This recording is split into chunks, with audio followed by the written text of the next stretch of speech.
And beneath the loudest lines, there were quieter structural cues, the parade's tight sequencing, the order in which units processed, the spotlight on certain brigades and commanders, and the near ritualized mentioning of specific names. All of this composes a public ledger of favor and prominence, a way of indicating which leaders and units are ascendant and which are sidelined without the messy spectacle of public purges. Not every name in the commentary maps cleanly onto widely reported figures. Some romanizations in the broadcast differ from standard English renderings, and several officers are known more by unit titles than by public biographical profiles. Yet when established figures, the likes of the Marshal inspecting the units or the Minister of Defence standing in view, are present, their mere presence carries weight.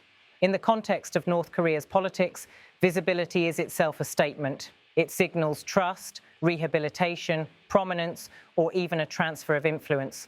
The parade's climax was less a crescendo than a compendium of vows, the loudest pledges of readiness, the most pointed articulations of defiance.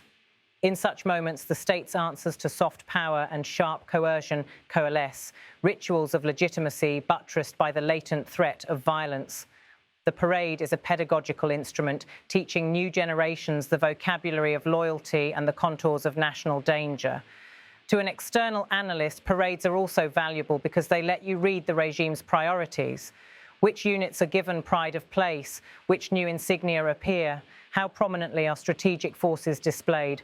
Answers to these questions help trace the trajectory of doctrine and the allocation of resources. The broadcast emphasis on special operations, the Navy's ambitions, and the strategic rocket forces suggests a multi-pronged approach: asymmetric capabilities, sea denial, and an insistence on long-range deterrence. But the human image remains foregrounded: banners that celebrate heroism, armoured columns that claim to carry ancestral flags, and the steady gaze of soldiers who have been taught to see the parade as both memorial and mission. The state's language turns personal sacrifice into a civic virtue. It frames the armed forces as the living repository of the nation's dignity. The parade also left the implicit impression that North Korea's leadership wants both recognition and restraint. The threats are explicit.